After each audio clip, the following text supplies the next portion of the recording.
प्रत्येक सासू वाईट नसते आणि प्रत्येक सून चुकीची नसते. कधीकधी दोघीही फक्त समजून घेण्याची वाट पाहत असतात.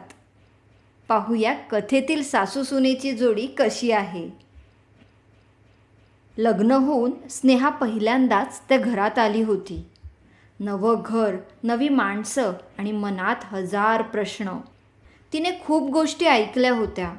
सासर म्हणजे ॲडजस्टमेंट, सासू सुनेचं कधी जमत नाही, म्हणून ती प्रत्येक गोष्ट जपून करत होती. बोलताना विचार, वागताना भीती. एके दिवशी काय होतं माहिती आहे, स्वयंपाक करताना तिच्या हातून भाजीला मीठ जास्त पडलं. तिचे हात थरथरले.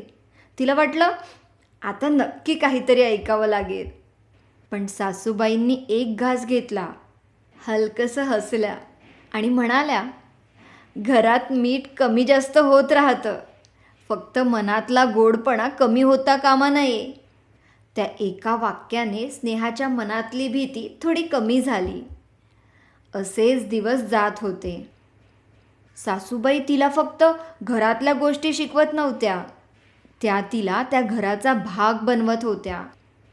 कधी रेसिपी सांगताना, कधी तिचा मूड शांतपणे ओळखताना, कधी काही न बोलताही तिच्या डोळ्यातलं समजून घेताना.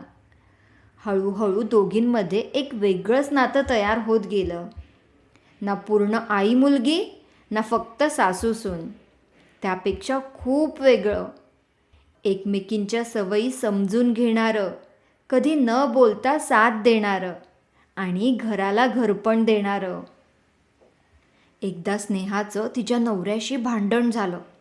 रागात ती म्हणाली, मला माझ्या माहेरी जायचंय. नवरा शांत होता.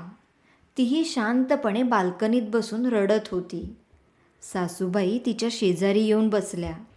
काही उपदेश नाही, काही प्रश्न नाही, फक्त शांतपणे तिच्या हातावर हात ठेवला आणि म्हणाल्या, माहेर तुझं आहेच, पण हे घरही तितकंच तुझंच आहे.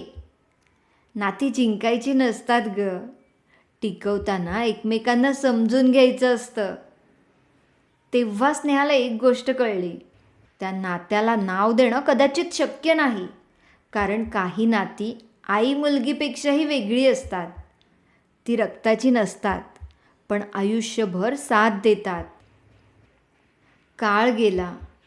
आता दोघी मिळून घर सांभाळत होत्या, एकमेकींच्या आवडी लक्षात ठेवत होत्या आणि छोट्या छोट्या क्षणात आनंद शोधत होत्या. लोक अजूनही त्यांना सासू सून म्हणायचे, पण त्यांना माहीत होतं त्यांचं नातं त्या शब्दांपेक्षा खूप मोठं आहे. सासू म्हणजे दुसरी आई आणि सून म्हणजे मुलगी, हे प्रत्येक वेळी खरं असेलच असं नाही, पण काही नाती त्याहूनही सुंदर असतात.